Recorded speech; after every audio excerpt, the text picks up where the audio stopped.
শাওন ভাই ভালো আছেন? আসসালামু আলাইকুম। হ্যাঁ ভাই, তো আজকে আসলেন আমাদের সঙ্গে এগ্রিমেন্ট করার জন্য। জি, আজকে এগ্রিমেন্ট করার আমরা জন্য তো আসছি। এগ্রিমেন্টের আগে আপনার কাজ শুরু করছি, জি ইনশাআল্লাহ কিন্তু এগ্রিমেন্টের কাজ আগে করার পরে যে আমাদের এগ্রিমেন্ট নিয়ে একটু একটু একটু আমাদের একটা ভুল হ্যাঁ। বোঝাবুঝি বা যেটাই হোক, হ্যাঁ, payment বাট আমরা তো এটা সংশোধন করে দিছি। জি মানে ইনশাআল্লাহ আপনি যেটা চাইছেন সেটাই তো করে দিছি। জি জি জি তো ইনশাআল্লাহ যাক খবর। তাহলে আপনি এই ব্লগ দিয়ে আসার কারণ কি? ব্লকের উপর কেন আপনি আগ্রহ হলো আগে বলেন তো একটু।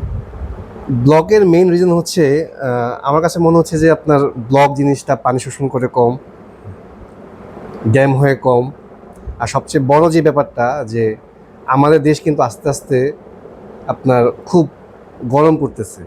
মানে এটা রেইনি এটা অনেক ইম্পর্টেন্ট। হ্যাঁ, রেইনি থেকে রেইনি সিজন হয়তো বা আপনার বছরে 2 মাস, কিন্তু বাকি যে মাসগুলো আছে 10 মাস চিন্তা করে দেখেন, মানে মারাত্মক সেই লেভেলের আপনার গরম পড়ে।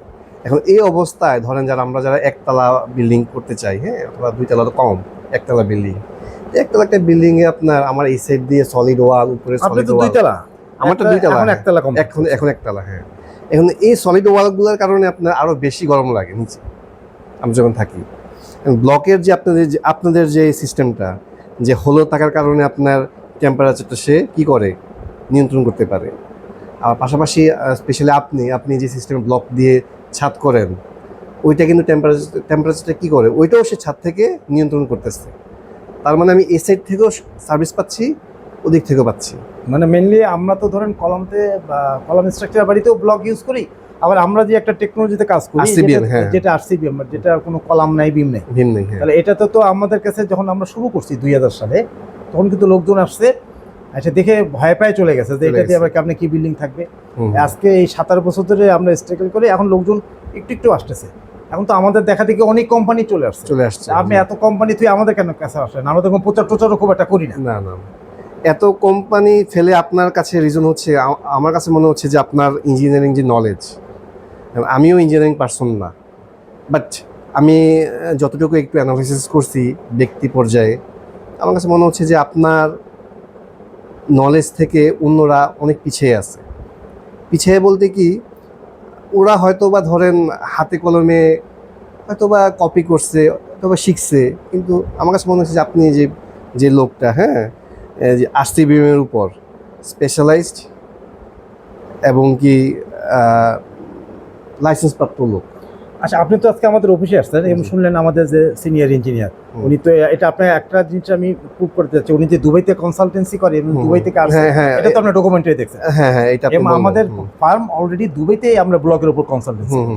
আমাদের দেশে এই ব্যাপারটা হচ্ছে কি, যেহেতু এখনো এটা ক্লায়েন্ট তৈরি হয় নাই, যে কারণে আমরা আসলে এই লাইনে মুক্ত করে আছি, বাট আমরা কিন্তু কলাম স্ট্রাকচারের বড় বড় হাইরাইজ বিল্ডিং করতেছি। বাট এখন যেহেতু আস্তে আস্তে লোকজন আগায় আসতেছে, আমরাও চাচ্ছি। আর আপনার ওখানে আমরা তো অলরেডি কাজ শুরু করছি। আপনি তো শুরুর পরে আমরা এগ্রিমেন্টটা হয়তো আমাদের কিছু গ্যাপ হয়েছিল, আমরা এটা চেঞ্জ করে দিয়েছি। তো কাজ দেখে আপনার কি মন্তব্য একটু বলেন তো। আমরা হয়তো আমরা এখানে বর্ষার কাজে শুরু করছি, এতে আমাদের আপনাকে একটু কষ্ট দিছি, কারণ বর্ষার কারণে সময় নষ্ট হয়েছে, এটা আপনিও আমাদের উপর একটু ফেড আপ ছিলেন। বাট আমরা তারপরেও কাজের এবারে একটা আপনি আমাদের সারমর্ম দেন, কেমন কাজের এই অবস্থানটা, কি অবস্থায় আছে বা কি কেমন মনে হলো আপনার কাছে? কাজের অগ্রগতি বলতে কি, ধরেন আমারটা মনে হচ্ছে যে এখনো তো পরিপূর্ণ হয় নাই, যতটুকু হয়েছে আলহামদুলিল্লাহ। এই কাজ নিয়ে কোনো আমরা কোনো কনফিডেন্স, আমরা কোনো কোয়ালিটির ব্যাপারে কোনো আপোষ না না না, কোয়ালিটির ব্যাপারে আপোষ নাই। কোয়ালিটির ব্যাপারে আপনি 7 রিংস বলছি, আপনি 7 রিংস দিয়েছেন। রডের ব্যাপারে আপনি যদিও নিচটাতে বিএসআরএম দিয়েছেন, এরপরে আপনি এএসআরএম টি ইউজ করতেছেন, যেহেতু পাশাপাশি আমরা পাচ্ছি না বিদায় 60 গ্রেডটা ইউজ করতেছি। হ্যাঁ, এএসআরএম দিচ্ছেন।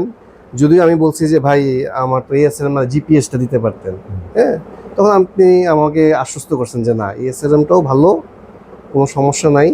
যেহেতু 60 গ্রেড, এটা আমাদের তো ডিজাইনে 40 গ্রেড আসে। হ্যাঁ হ্যাঁ, সেখানে 60 গ্রেডটা আপনাকে বলছি যে 60 গ্রেডটা করলেও আপনার কোনো সমস্যা নাই, আমরা এটা বুঝি। এটা হ্যাঁ, নির্দ্বিধায় আপনি ইউজ করতে পারেন।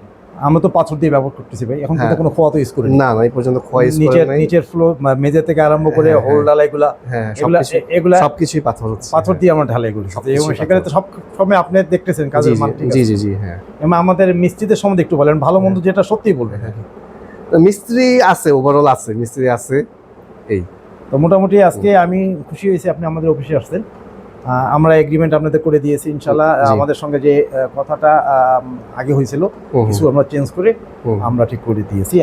আর এখানে মেন ব্যাপারটা হলো যে ব্লকের ব্যাপারটা একটু আমি বলি যে এটা ব্লকটা অ্যাকচুয়ালি হলো যে এই ব্লকটা যদি আমরা এই ব্যাপারে সবাই সচেতন হই তাহলে কিন্তু দেশের প্রায় আমরা প্রতি বছর 1000 একর জমি আর মাটি আমরা সাশ্রয় করতে পারবো। এটা অনেক হয়তো জানে না।